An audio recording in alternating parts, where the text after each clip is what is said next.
सोचिए आज जो हम 3D, VFX, OTT और AI सिनेमा देख रहे हैं, इसका सफर शुरू हुआ कैसे? इसका सफर शुरू होता है सिर्फ एक छोटी सी मूविंग इमेज से। नमस्कार, मेरा नाम है सुशांत और आज की इस वीडियो में हम लोग बात करेंगे वर्ल्ड फिल्म इंडस्ट्री हिस्ट्री की। दुनिया में फिल्मों की शुरुआत हुई कैसे? दुनिया की पहली फिल्म कौन सी है? सिनेमा का जन्म, हॉलीवुड का राइज, बॉलीवुड और वर्ल्ड सिनेमा का इवोल्यूशन और आज का डिजिटल OTT एरा। ये वीडियो सिर्फ हिस्ट्री नहीं है बल्कि सिनेमा के सपनों का सफर है। तो वीडियो को एंड तक जरूर देखिएगा एंड चैनल पे नए हो तो सब्सक्राइब जरूर कर लीजिएगा, क्योंकि इस चैनल पर आपको बाकी सब दूसरे चैनल की तरह सिर्फ मूवी के बारे में बताया नहीं जाता, नई मूवीज के बारे में सिर्फ रिव्यूज नहीं दिए जाते बल्कि इन डेप्थ नॉलेज दी जाती है। एंड अगर आप फिल्मों में इंटरेस्टेड हो, आपको फिल्म इंडस्ट्री में काम करना है as a choreographer, cinematographer, lead actor, assistant director, तो आप वहां तक कैसे पहुंच सकते हो उसके बारे में भी आगे वीडियोस आएगी। So without wasting any time let's start the video.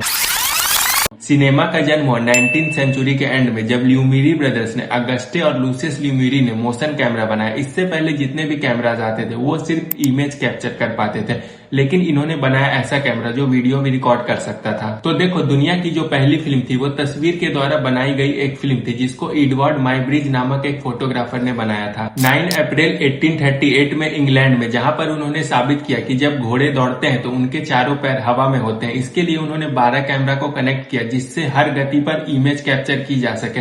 बाद में इन तस्वीरों को जोड़ने के बाद एक मोशन फिल्म बना। इसे ही दुनिया की पहली फिल्म मानी जाती है। दुनिया की जो दूसरी फिल्म है वो लॉन्दी गार्डन है। लूसियस ली प्रिंस ने 14 अक्टूबर 1888 को इंग्लैंड में बनाया था। फिर ल्यूमिरी ब्रदर्स ने, जिसने मोशन कैमरा बनाया, वर्कर्स लिविंग द फैक्ट्री, ये दुनिया की सबसे पहले कॉमर्शियली स्क्रीन फिल्म मानी जाती है। इस फिल्म में कोई कहानी, डायलॉग या एक्टिंग नहीं था। इस फिल्म में ल्यूमिरी ब्रदर्स के फैक्ट्री का गेट खुलता है, वर्कर्स सारे काम कर बाहर निकलते हैं, कुछ लोग पैदल, कुछ लोग साइकिल से। कैमरा एक जगह फिक्स्ड होता है। ये फिल्म रियल लाइफ का एक मोमेंट कैप्चर करता है। इस फिल्म से पहली बार लोगों ने चलती हुई तस्वीर देखी पेरिस में 1895 में। आज हम लोग कैमरा से सारे मोमेंट्स रिकॉर्ड कर लेते हैं, आज ये सिंपल हो गया, लेकिन 1895 में लोग इसे देखकर हैरान थे। इस फिल्म में ना कोई साउंड थी ना कलर, ये सिर्फ एक black and white silent film था। यहीं से सिनेमा का असली सफर शुरू हुआ। इसके बाद उन्होंने एक और फिल्म बनाई, अराइवल ऑफ अ ट्रेन। इस फिल्म में चलती हुई ट्रेन के सीन को रिकॉर्ड किया गया। जब पर्दे के सामने इसे लोगों को दिखाया गया तो लोग इसे देखकर भागने लगे। लोगों को लगा कि ट्रेन उनकी तरफ ही आ रही है।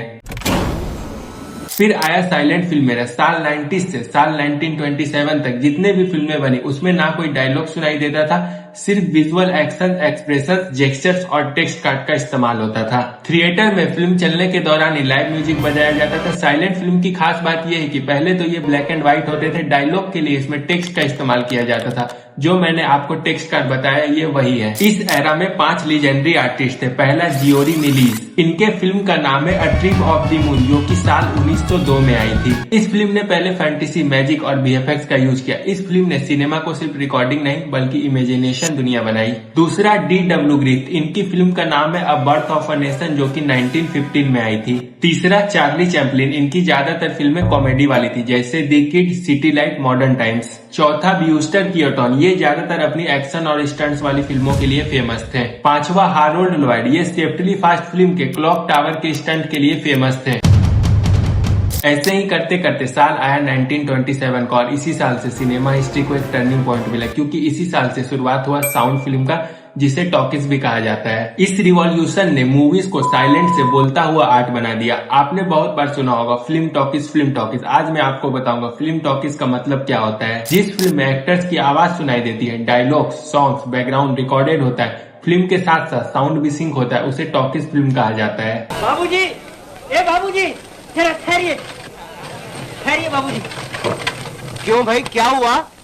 आपने मुझसे, इससे पहले जितने भी फिल्में होती थी उसमें कोई आवाज नहीं होता था। टॉकीज के आने से पहले सिनेमा सिर्फ देखने का माध्यम था। टॉकीज के आने के बाद सिनेमा सुनने का और महसूस करने का भी माध्यम बन गया। फिल्म का नाम था दी जैज सिंगर। ये पहली सक्सेसफुल साउंड फिल्म थी जिसमें सॉन्ग्स और डायलॉग रिकॉर्डेड थे। इस फिल्म ने बता दिया कि फ्यूचर जो है वो साउंड फिल्म का है। साउंड के आने के बाद एक्टर्स का डायलॉग डिलीवरी इंपॉर्टेंट हो गया। और देखो, प्लीज ट्राई करना कि मुंह मत खोलो। साउंड को रिकॉर्ड करने के लिए माइक्रोफोन का इस्तेमाल किया जाने लगा। इसमें सबसे चैलेंजिंग होता था एक्टर्स के ड्रेस में माइक्रोफोन को छुपाना। ऐसे ही समय बीतता गया, साल आया 1930 से 1950 का। इस दौर को वर्ल्ड सिनेमा का गोल्डन एज कहा जाता है। ये वही टाइम था जब साउंड, स्टोरी टेलिंग, एक्टिंग और डायरेक्शन सब मेजर हुए और सिनेमा एक serious art plus mass entertainment बन गया। इस टाइम तक टॉकीज कंप्लीटली स्टेब्लिश हो चुके थे। स्टूडियोज ने हाई क्वालिटी फिल्म बनाना शुरू कर दिया था। एक्टर्स, डायरेक्टर्स, प्रोड्यूसर, राइटर्स सब अलग अलग जोन में बट गए थे। सिनेमा ग्लोबली कल्चर और सोसाइटी को रिफ्लेक्ट करने लगे। इस दौर ने कैमरा मूवमेंट, लाइटनिंग और एडिटिंग सब चीज को इम्प्रूव किया। ये उस टाइम के हॉलीवुड स्टूडियोज के लिस्ट है। स्टूडियोज एक्टर्स को लॉन्ग टर्म कॉन्ट्रैक्ट के लिए रखते थे। ऐसे करते करते सभी देश अपना सिनेमा बनाने लगे, जैसे यूरोप का इटालियन यूरोलिज्म, फ्रांस का फ्रेंच सिनेमा, जर्मनी का जर्मन एक्सप्रेशनिज्म। इसी दौर ने रोमांस, ड्रामा, वॉर फिल्म को जन्म दिया।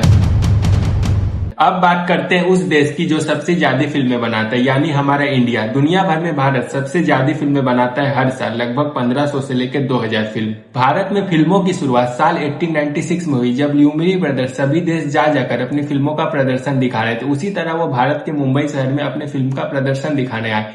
तब जाकर भारतीय लोगों को सिनेमा के बारे में पता चला। जब दादा साहब फाल्के ने उस फिल्म को देखा, उनके मन में ख्याल आया मैं भी फिल्म बनाऊंगा। तब फिल्म कैसे बनती है उसके ऊपर उन्होंने रिसर्च किया और जर्मनी से फिल्म बनाने वाला कैमरा मंगवाया। फाल्के जी ने फिल्म बनाने के लिए अपने घर के गहने तक को गिरवी रख दिया। कई बार लोगों ने उनका मजाक भी उड़ाया, लेकिन वो हार नहीं माने। फिल्म निर्माण में उन्होंने अपने परिवार को भी शामिल किया। उनकी पत्नी सरस्वती बाई ने उनका हर कदम पर साथ दिया। भारतीय सिनेमा की शुरुआत में दादा साहब ने करीब 95 से ज्यादा फिल्में और शॉर्ट फिल्में बनाई। इंडिया की जो फर्स्ट फिल्म है वो राजा हरिश्चंद्र है। इसने ही बॉलीवुड की नींव रखी, बॉलीवुड का निर्माण किया। इस फिल्म के लिए दादा साहब को भारत से पुरस्कार भी मिला। आज इंडिया में जितनी भी फिल्में बनती है वो दादा साहब की देन है। लेकिन दादा साहब ने जितनी भी फिल्में बनाई उसमें कोई आवाज नहीं होती थी। लेकिन फिर साल 1931 से इंडिया में भी टॉकीज फिल्म बनने लगी। इंडिया की जो पहली टॉकीज फिल्म है उसका नाम है आलम आरा। इस फिल्म में ही पहले सॉन्ग का इस्तेमाल किया गया था, जिस गाने का नाम है दे खुदा पे, और गाना बहुत ही फेमस है। इस फिल्म के बाद से सॉन्ग जो है वो इंडियन सिनेमा का परमानेंट पार्ट बन गया। अभी तक जितने भी फिल्म्स थे वो सारे ब्लैक एंड व्हाइट थे। फिर साल आया 1950 का, जिसने ब्लैक एंड व्हाइट सिनेमा को रंगों से भर दिया। इस साल को ही कलरफुल सिनेमा का शुरुआती सफर माना जाता है। कलर टेक्नोलॉजी पहले से एग्जिस्ट करती थी, लेकिन ये बहुत महंगी हुआ करती थी। 1950 के बाद कलरफुल सिनेमा अफोर्डेबल और पॉपुलर हुआ। कलर ने सिनेमा को ज्यादा रियलिस्टिक और अट्रैक्टिव बनाया। इंडिया की जो फर्स्ट कलरफुल फिल्म है उसका नाम है किशन कन्हैया, जो कि साल 1937 में आई थी। 90s की लास्ट में इंडिया में जितनी भी फिल्म बनी उन सारी फिल्मों में VFX का यूज किया गया। VFX के लिए फिल्म रेडी होने के बाद फिल्मों को दूसरे देश भेजा जाता था, लेकिन इंडिया ने फिर सोचा कब तक हम दूसरे देश से सहारा लेते रहेंगे। फिर इंडिया ने 90s के लास्ट में से अपना VFX विकसित करना शुरू किया, जिसमें तेलुगु फिल्म अमूरू को, जो साल 1995 में आई थी, उसे इंडिया का पहला VFX फिल्म माना जाता है। फिर धीरे धीरे इसमें ग्रोथ होती चली गई और साल 2003 में फिल्म आई कोई मिल गया। 2004 में धूम, 2006 में क्रिस, इन सारे फिल्मों में बड़े पैमाने पर VFX का यूज किया गया। जब इंडिया ने अपना VFX विकसित कर लिया तब साल 2010 में आया digital revolution and OTT era. इस दौर ने सिनेमा को एक अलग ही डेफिनेशन दिया। अभी तक जितने भी फिल्म रिलीज होती थी उसे सिनेमा हॉल में रिलीज किया जाता था। फिर इन OTT वालों ने करोड़ों रुपए खर्च किया फिल्मों को अपने प्लेटफॉर्म पर लाने के लिए। अगर इसके बारे में आपको डिटेल में जानना है तो ऊपर आई बटन पे क्लिक कर आप वीडियो देख सकते हो। इसके बारे में मैंने ऑलरेडी वीडियो बनाकर रखा हुआ है। अब सोचिए, आप एक तस्वीर से शुरू हुआ सफर आज कहाँ पहुंच गया। अगर आपको वीडियो पसंद आया तो आप वीडियो को लाइक कीजिए एंड कमेंट में बताइए आपकी फेवरेट सिनेमा कौन सी है। मिलते हैं नेक्स्ट वीडियो में किसी और इंटरेस्टिंग टॉपिक के साथ।